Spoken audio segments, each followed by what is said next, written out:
Hey guys, welcome to my channel. I hope you're all doing very well. So, I just saw Beyonce. I just saw Beyonce in concert. Let's talk about it.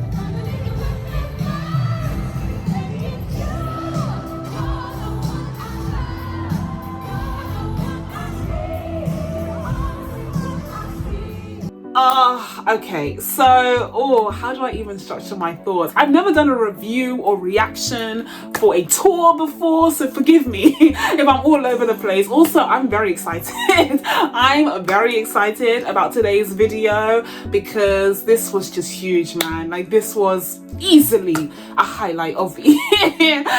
So let's discuss, okay? Let's go back a couple of years to one of my favorite eras in music, really, and that was the Renaissance era.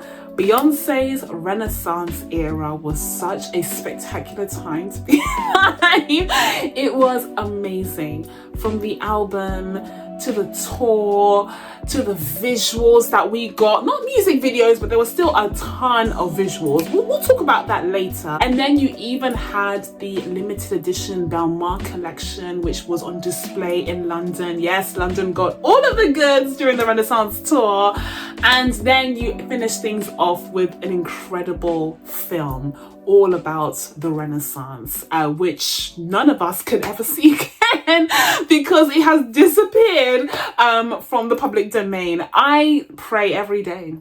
There is not a day that goes by that I don't pray that Beyonce releases the Renaissance film somewhere. I don't care what streaming service, I don't care what I need to do. I don't care where I need to sign up.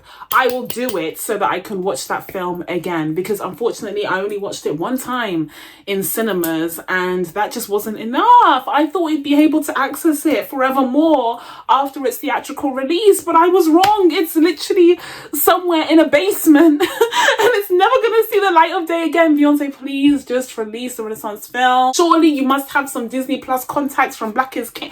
I mean, imagine you have Black is King and then you have Renaissance, or you could go over to Netflix. You have Homecoming, you have the Beyonce Ball, we'll talk about that, and then you have Renaissance. Like, something needs to be arranged, something needs to be done so that we can see this film again, because it was truly spectacular. But anywho, all of that is to say that the Renaissance era was amazing. It was one of my favorite eras in music, like I said, and I had the time of my life during that entire year. But now we fast forward over to 2024, and this marks the second act of what's apparently a 3-act era for Beyonce. And whilst Renaissance delved into dance, pop, club music, this second act would be focused on an entirely different genre, and that was country. Now, this is a genre that has been traditionally dominated by white folks from the South in America, but as Beyonce and all of the creatives and collaborators that she worked with on this album reminded us, country music has deep roots in Black culture, and in fact it goes all the way back to the times where Black people hailed from Africa. And so you have all of these different instruments and sounds and motifs in the music being translated over to what became American country music, but it still has those Black ass roots that a lot of white people in the genre have tried to erase over the decades. Well, Beyonce brought that storytelling to the forefront with this album, and that forced the industry to be confronted with the fact that this genre has been whitewashed. But it doesn't change the history, it doesn't change what really happened and where this music actually hails from. Now, in theory, I was all for this. I was all for the drama, I was all for the storytelling of this album, and I love the fact that Beyonce is one by one through each of these acts reclaiming these musical genres that have been dominated by white, or at least non-black artists in the industry for so long, she has been reclaiming these for black artists. I think that's incredible. I think that's amazing. And the history that she highlights through each of these acts is really, I mean, first of all, informative, but also important and powerful, especially in this day and age where, as we go on, it seems like more and more black history is being erased. So again, in theory, I was all for it, but in reality, when I heard that the second act was going to be country focused, I was like, oh no, oh Beyonce, okay. I was like, oh Queen Bee, are you sure? Country? Oh, okay, fine. That's what we're doing. That's what we're doing. The joke was on me. The joke was on me because now here we are, about a year and a few months out, and guys, Cowboy Carter has emerged as one of my favorite albums of all time. Now, if you want to hear more of my thoughts on Cowboy Carter, including some rankings of the songs, you can go ahead and check out my best of 2024 video where I dived into all of that good stuff. But let's refocus for today's video because we're talking about the tour. I'm just giving you guys a little bit of context into my mindset going into this. But when it comes to my thoughts on the tour, I was really excited because at the point where she announced it, I was already a convert. I had already been obsessed with Cowboy Carter for all of 2024. Literally obsessed with that album, okay? That when she announced that she would be going back on tour a mere 2 years after the Renaissance tour, I was just beside myself. Now, initially when I saw the post, I was a bit scared because I saw a lot of American dates and it wasn't looking to be a global tour the way that the Renaissance tour was. And I was like, uh-oh, is she not gonna be is she not gonna be coming back? Is she not coming back to Europe? Is it because we flopped on the Mute Challenge? Oh no, she's not coming back. But then I saw that there were some London dates. Oh, I saw there were some London dates as well as some Paris dates. And sorry to the rest of Europe, but like that's all I cared about. That's all I cared about. As long as she's coming back to London, that's all I need. So best believe I swept up some tickets immediately, okay, so that I can see the Queen in action once again. I ended up getting tickets for 2 shows for Cowboy Carter, both in London. The first one being on the 5th of June on opening night, on a Thursday no less, and the second one the following Thursday on the 12th of June. And guys, let me tell you, this was life-changing.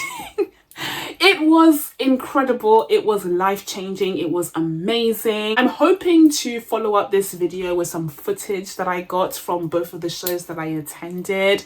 But let me just say, there's a reason why Beyonce is considered as one of the last greats that we have in the industry today. It's because she operates at a completely different level. Beyonce went to the school of Michael Jackson when it comes to performance. She has such a grand, incredible, magical vision for these shows that really just make them untouchable in comparison to everything else going on across the industry. And that's not a diss to the others. Like that's nothing against the other girlies. Don't get too upset or mad. But you can just see the difference. I shouldn't have to explain. You can see the difference in terms of scale, but also in terms of vision, in terms of imagination and creativity. Like it's just night and day in comparison to some of the rest. Queen Bee is queen for a reason because she operates on an entirely different level and is constantly pushing herself. She's constantly trying to push the limits to see what she can achieve, and each and every time it gets better and better and better. Coming out of Renaissance, I had no clue. I had no idea.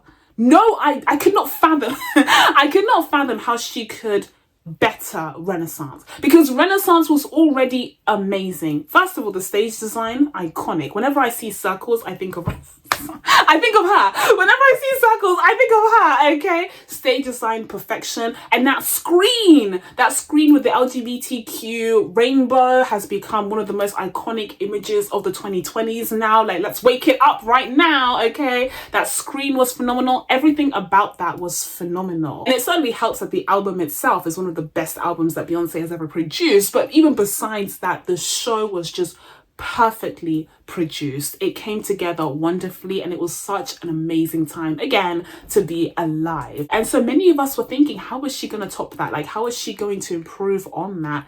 And somehow she did. And considering that this is, again, based off of a country album, country music isn't even known for like big, spectacular shows anyway. Like, it's giving very local, it's giving very hoedown, right? Like, it's not giving global sensational hit. But when Beyonce does it, that's exactly what it's gonna give, and that's exactly what she delivered on with this tour. Now, of course, I'm not under the delusion that Beyonce did all of this on her own. I'm not under any delusion that she's out here lifting every panel on the screen, or that she's an engineer creating this set and creating the stage, or, you know, sorting out the pyrotechnics and also doing the costumes herself and everything by herself. Like, of course not. She has an incredibly talented team behind her. I mean, she even says at the end of each of her shows, you know, give a huge round of applause to the hardest working crew, because yeah, they're the hardest working crew out there. They deliver each and every time.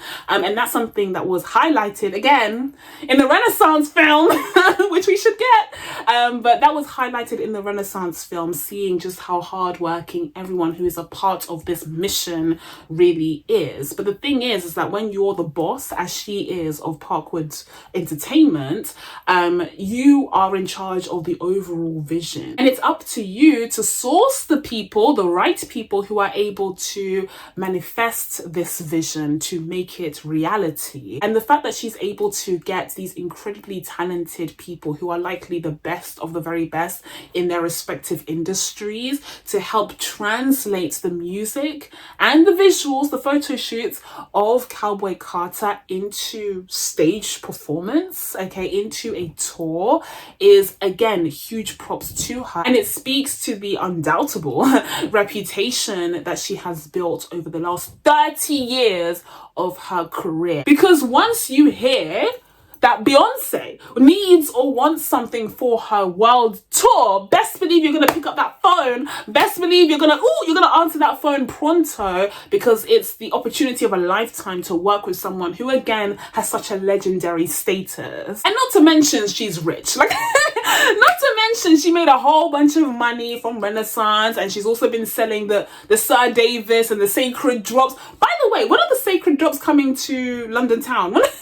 The Queen Bee, if you could just walk with me here, when is Sacred coming to the UK? I'm sure you're trying to draft up those contracts ASAP, okay, because you know that you have an audience here. So as soon as those Sacred Drops come, just let me know. Let me know. Don't tell everyone else, because they'll sell out. Let me know first so I can get what's mine, and then you can tell the rest. Now, there's so much to talk about when it comes to the tour, and I'm not a tour aficionado. I don't actually go to a lot of concerts in general, and so I'm definitely not an expert in this as I am in like films and TV shows. But I'm going to try and break down my thoughts on this one.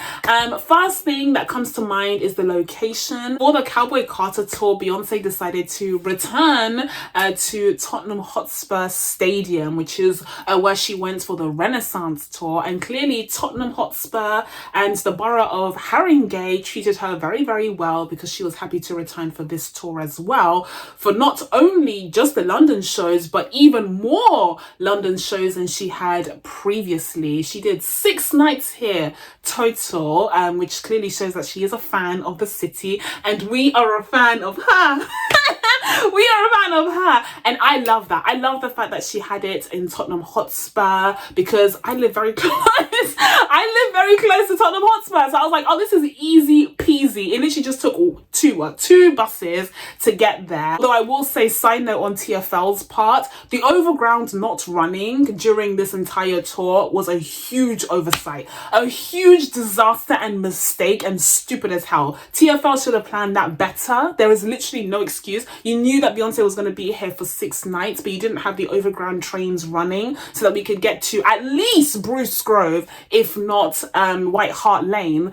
Absolutely horrendous. So I ended up taking the bus because again, I don't live too far, but the fact that the trains weren't running was super annoying, and people were walking for like up to an hour. Like, it was so long. But speaking of people walking, it was incredible seeing the sights of just people en masse walking towards Tottenham Hotspur Stadium, but not for a football match, for a Beyonce concert. And you could tell because they were wearing cowboy hats. It was just a sea of cowboy hats in North London. This is the impact. This is the undeniable impact. You can argue till you're blue in the face on Twitter, on social media, who is better, but when you have boots on the ground, boots on the ground in London town, and you're seeing a wave of people wearing cowboy hats, cowboy boots, other cowboy attire, okay, people are getting dressed up, glammed up. Everyone wanted to show up and show out for this Beyonce concert. When you see that in person,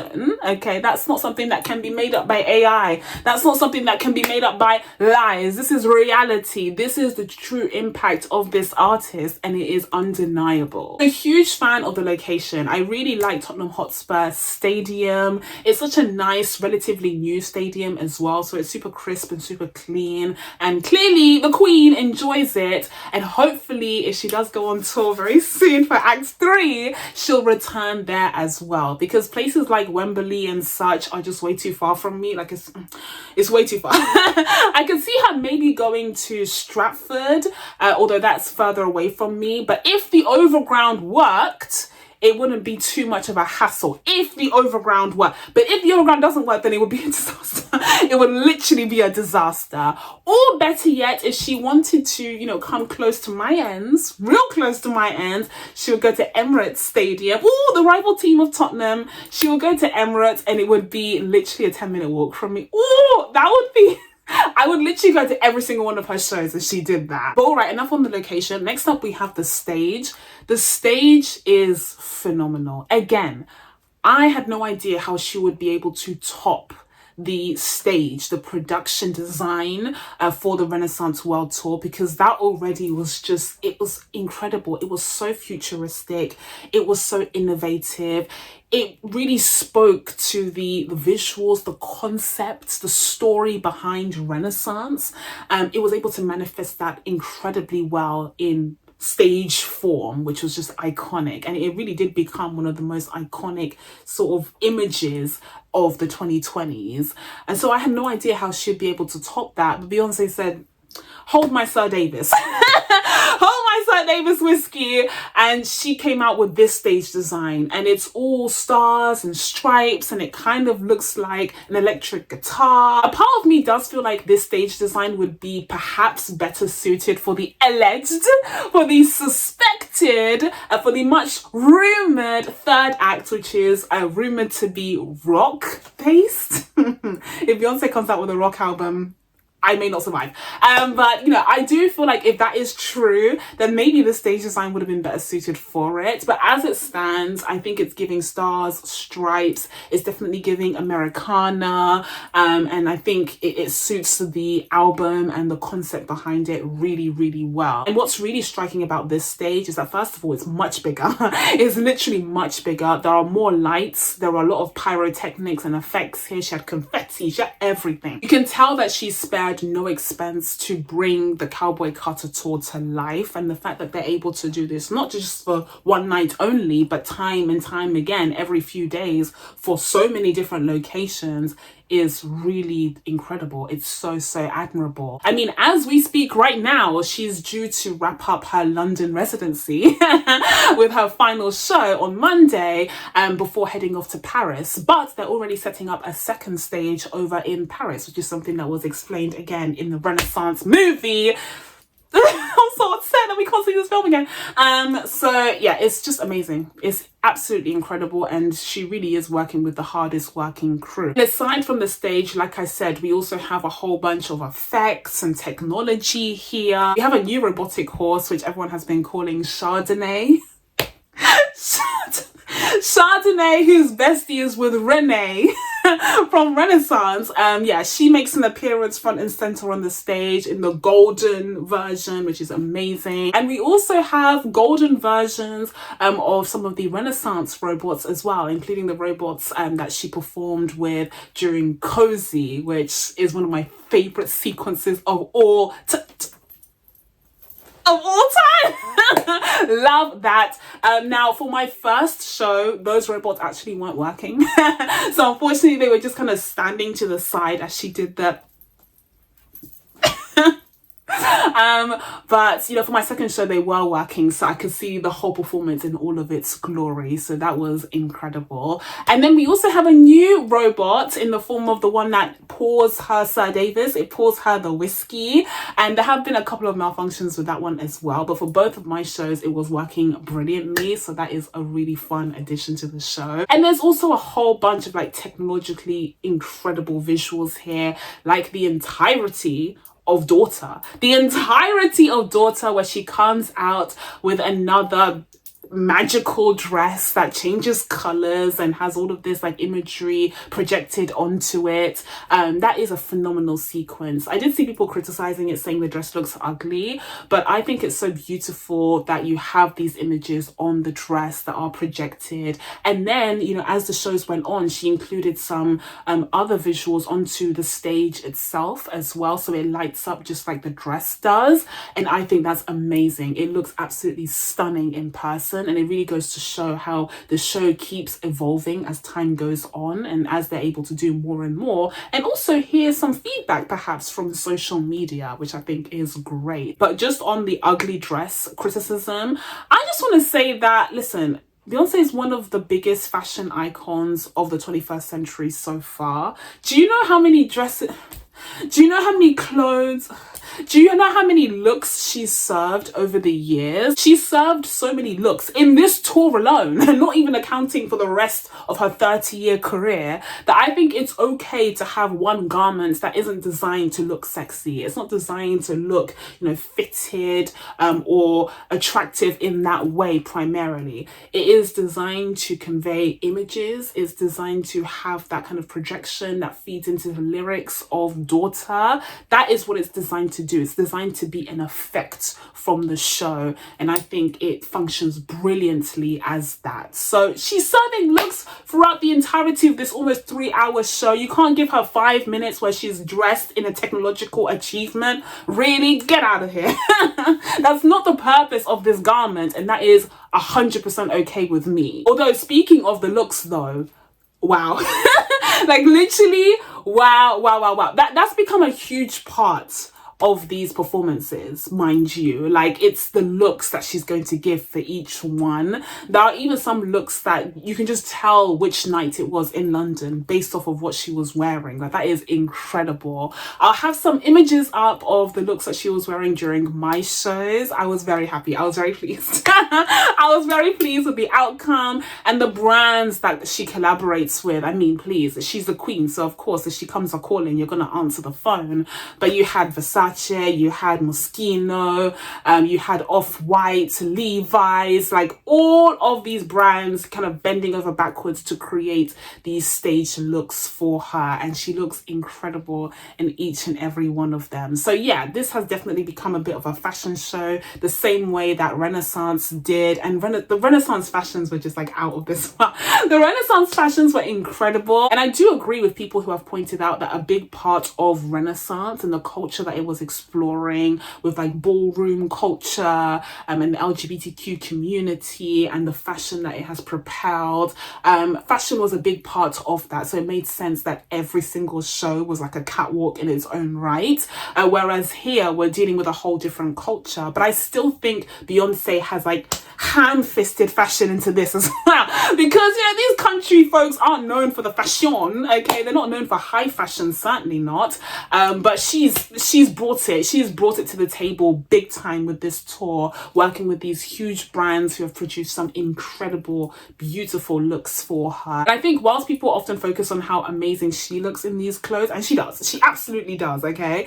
But we can't forget that every costume change she has, her dancers Okay, her backup dancers also need to coordinate. So imagine, not only are we designing bespoke costumes from these high brands for her, but now we have to also deal with the whole cast of dancers working alongside her, and they all coordinate magically well. They all look incredible, and they're able to dance amazingly in these looks. Now, one of the dancers that has joined Beyonce on this tour is none other than her daughter herself, Blue Ivy. Blue Ivy, the star that you have become.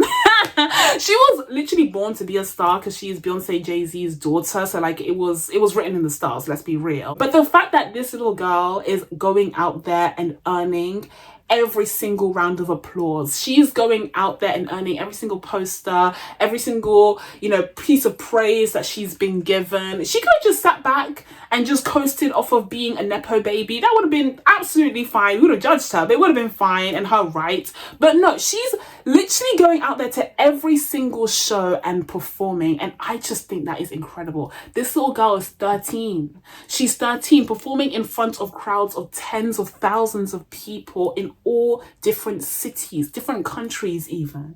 Guys, guys, please, okay? I know that people online love to have the conversation of who's going to be Beyonce's successor, and is it going to be this, is it going to be that, is it going to be Blue Ivy? But just removing that conversation for a second, let's just give props to this young girl, this young teenage girl who has been forced to grow up in front of the whole world and has had people say all sorts of nasty mess about her since the day that she was born.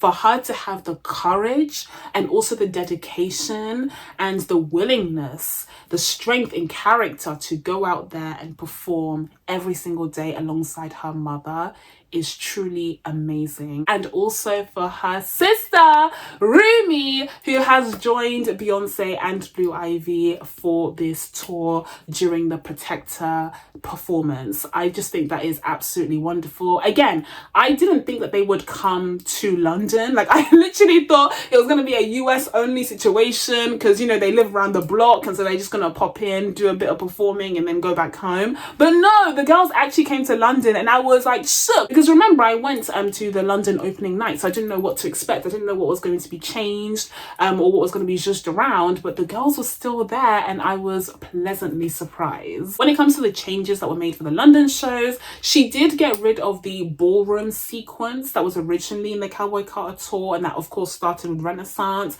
I didn't get that in my shows, but she brought it back for Saturday for Saturday the 14th. So maybe you would have caught them in those London shows, but I did not. I personally didn't miss it too much though, because I do think that they fit more with Renaissance than they did with Cowboy Carter anyway. And also the replacements was so excellent was so brilliant, because we got the return of Energy, one of my favorite songs from Renaissance. Yup, one of my favorite songs from Renaissance, and one of my favorite moments from the Renaissance tour, which is everyone failing at the mute challenge. Everyone failing at the mute challenge. And honestly, I was trying to defend us Europeans back in Renaissance because we were the first ones, so we didn't know what was going on. We didn't realize it was a whole challenge, and I still believe, okay, that it wasn't initially going to be a challenge. Beyonce's team, who are always stalking the internet, mind you, saw the response that people got to the mute challenge, and they decided to make it an official challenge as part of the tour. Like, I think that came later, okay? So hold back your critiques, okay? Because we were the first ones to get it, and we didn't understand what was going on. I mean, certainly the Swedish didn't understand when they were in the first night. But fast forward 2 years, and I ain't got no excuse.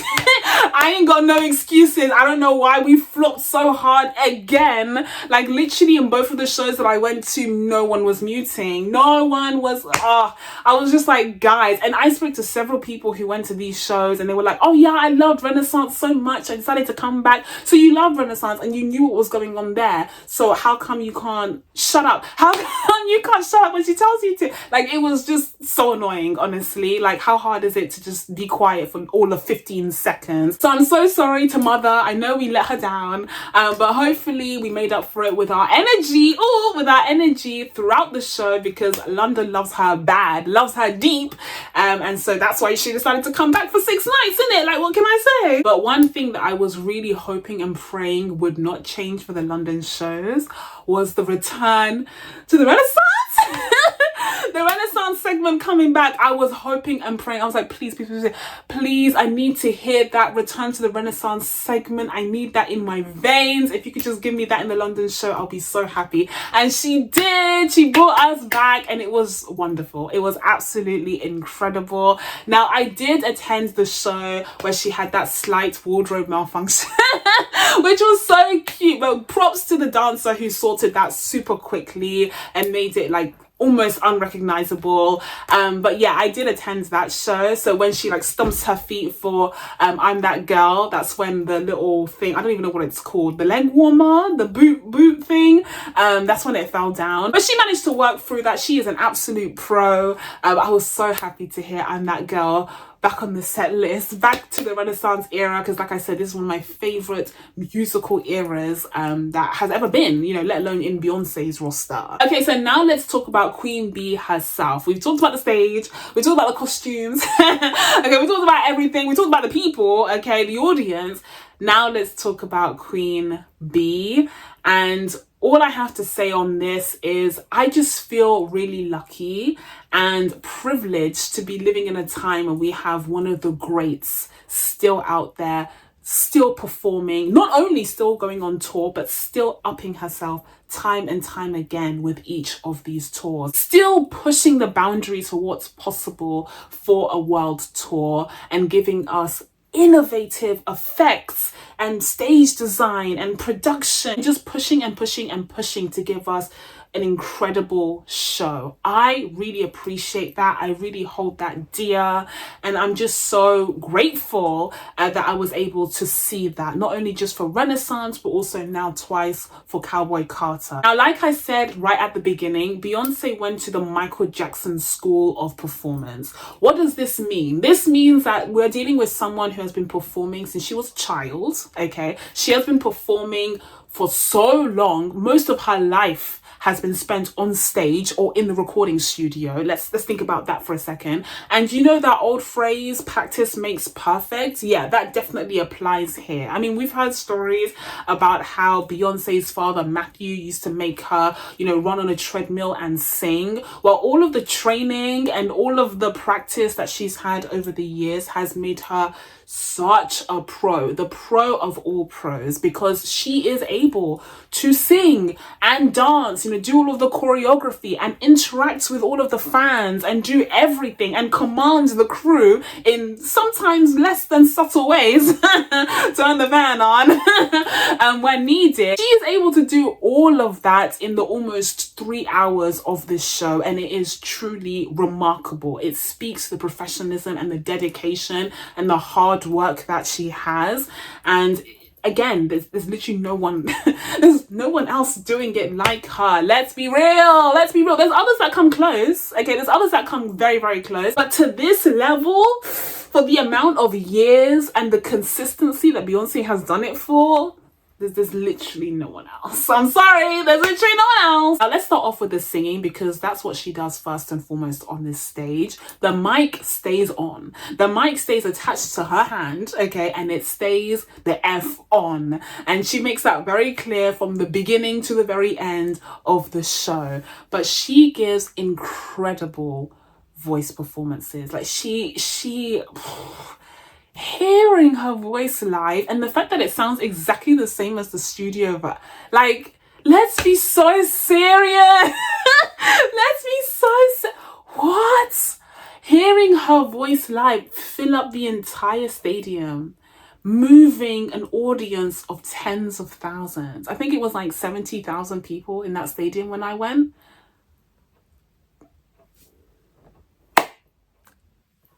Mind you, I think we've all learned the hard way through karaoke, perhaps, that Beyonce songs are actually very hard to sing. Those songs are so much harder than you think. They are so hard to sing. Don't try to sing Sweet Dreams. You'll break your voice box. Like, it is really, really hard. But she makes it seem so easy. She's just like effortlessly talented. Of course, we know that there's been effort behind the scenes, but at this point in her career, she knows exactly what to do.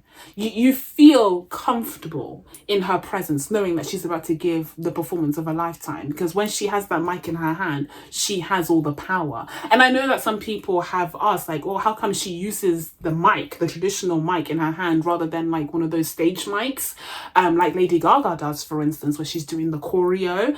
But I feel like it's like a power thing, like that visual of her holding that mic. It also gives her a lot more control for like the breaths that she needs to take within her performances, because what I noticed with the Lady Gaga performances is that you can hear her breathing very heavily, and she's doing a lot more like hard-hitting choreo as well, so that breathlessness is like always present, whereas Beyonce can just like take it away when she needs to breathe. So I feel like that's also a factor, but also it's just her thing, like that visual of her having that mic just kind of signaling that she is a singer first and foremost on that stage, and it is really a powerful visual to behold. And I have to say, on the note of Beyonce's voice, I've come to love her voice as she's gotten older, even more than the voice she had when she was younger and belting on the B-Day album, because as much as I love those older songs, now hearing them, it's just like, it's a little bit jarring. I've just gotten used to this kind of richer,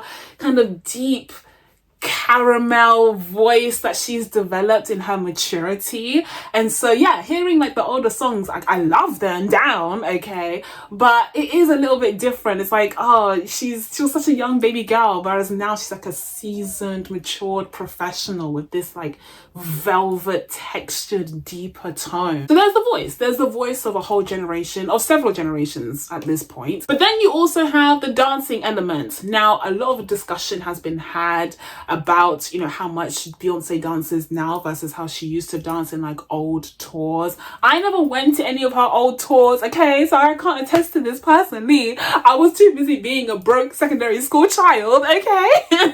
So like, I don't have that first-hand experience, but I have seen so many clips of those old shows, and yeah, she definitely used to dance more. She danced more during like the Homecoming and Lemonade eras. She danced more, you know, during those previous times. And to that I say, like, duh, obviously. She had more energy. She was younger. Her body could be put through all of that. And also she was in a different time in her career where she was constantly proving herself. None of these other pop girlies, literally none of them, I argue the wall, none of these other girlies have gone through that same arduous era of having to prove yourself, of having to clamber up the wall the way that Beyonce and her contemporaries did. None of the other girlies are from this streaming era, please. So Beyonce has hustled for decades and decades and decades, and now she's gotten to the point where she no longer needs to hustle as much, especially physically, because it does have a physical toll on you, as we saw from the Renaissance movie, which, to be fair, she included a little piece of that in the visuals for this tour, where you see that she had to have her knee surgery.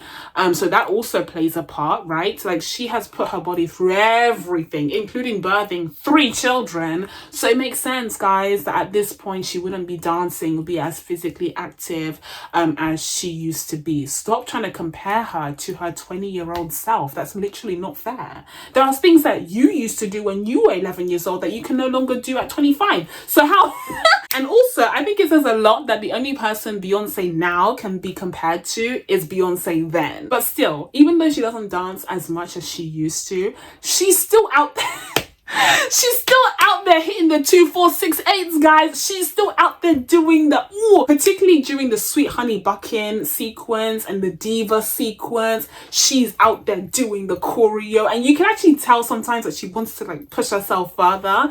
But she can absolutely hit the 1, 2, 8s. Like, she can absolutely do what needs to be done and lay down the law on that stage when needed. But she balances it out with more vocal performances and really puts a a lot of effort into telling the stories that are told through these songs. And also it certainly helps that she introduced her daughter Blue Ivy to kind of help her out and collaborate with her with the dancing. And Blue has these like sequences, particularly during America Has a Problem.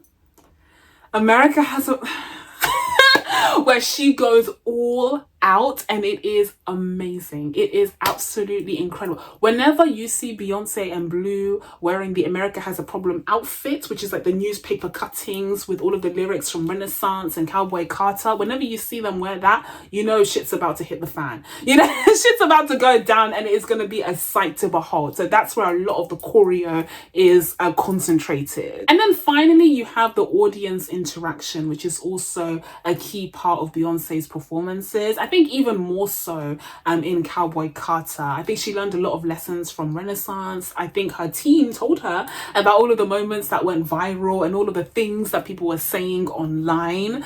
And I think she's receptive to that. Like, make no mistake, she is very, very savvy when it comes to these things, and so is her team. And so all of the little interactions, all the little critiques, all of the little things that people say they like, I think they will definitely take that on board. And that's how you see the show continue to evolve and incorporate more of these things, like the mute challenge, and also the ya, her calling out people's names during ya. She'll be like, Tiffany, say yeah, Rebecca, Gabriel, Jonathan, Hannah, Trevor, say yeah.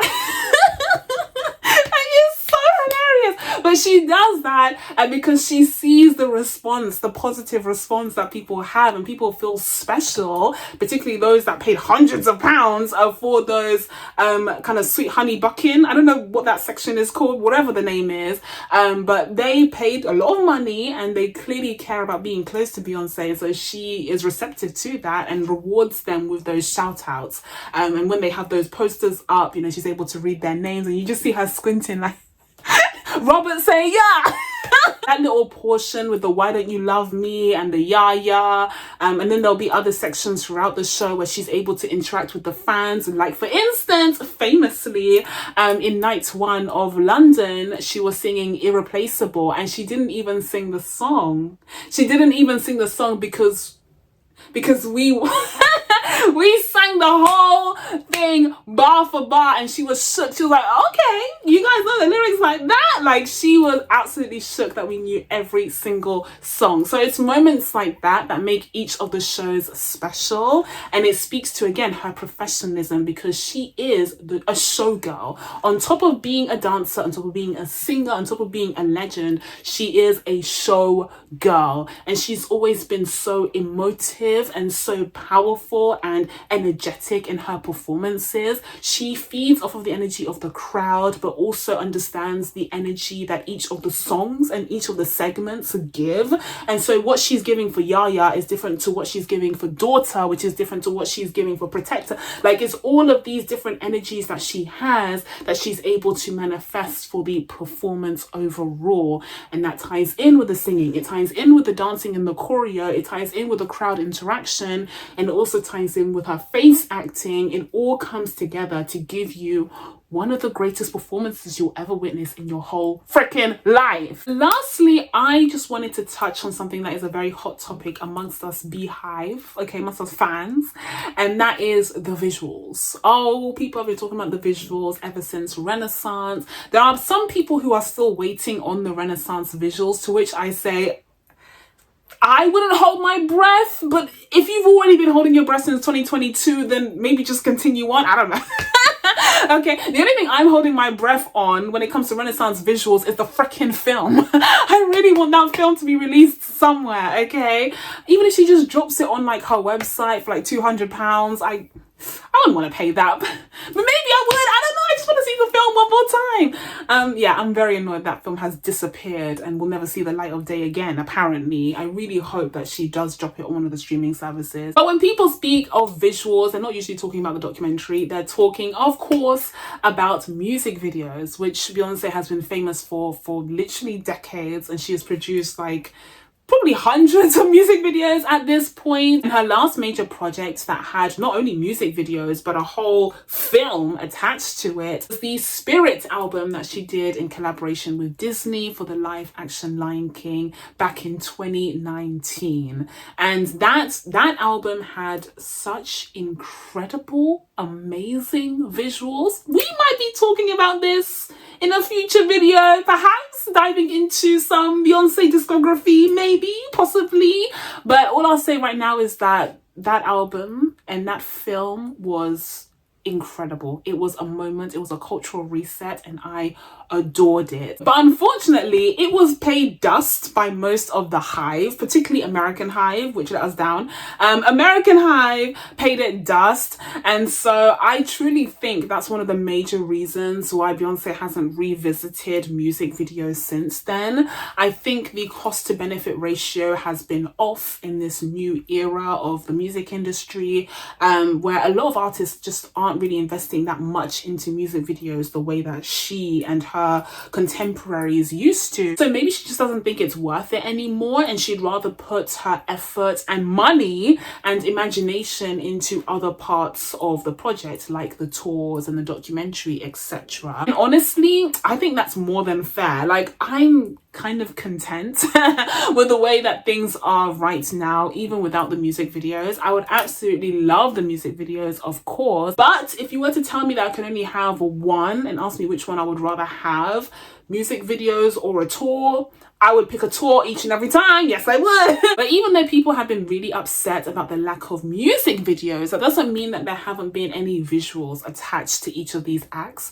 These acts have in fact had amazing visuals, because these are the visuals that have inspired the tours, right? The production design and all of the pyrotechnics and effects and everything. They've also inspired the fashions attached to the tours, but also they've inspired the audiences, right? And the outfits that they have chosen. So even though there aren't any music videos, that doesn't mean you haven't gotten visuals, because Beyonce has given us lots and lots and lots of visuals, and some of them made an appearance during the cutscenes, I guess, the intermissions of these concerts. These concerts have full-on mini stories in their intermissions with a whole production surrounding them, and it is truly mind-blowing. Again, she has completely upped her game when it comes to the footage that she films for the intermissions. In comparison to Renaissance, Cowboy Carter has like whole mini movies. Like, it's incredible, and I can't help but think about how much time and effort and money and clothing and casting, everything, like how much work this takes. I mean, did you see the footage of like giant Beyonce walking through the streets of New York, lighting up her cigar with the Statue of Liberty? Did you see that? That's art. Why do you need a music video? You have that. Like, this is it. This is what you're getting. I just need y'all to accept that and to enjoy it. So guys, that's it from me. Those are all of my thoughts on Beyonce's Cowboy Carter Tour and the Cowboy Carter era in general, I guess. All in all, I'm just really happy to be alive at a time where Beyonce is the best. Indisputably. Thank you guys so much for watching. Please be sure to subscribe to my channel and make sure you turn on notifications so that you can be told when I upload next. Thank you guys so much for watching. I really appreciate it, and I'll see you in the next one. Bye.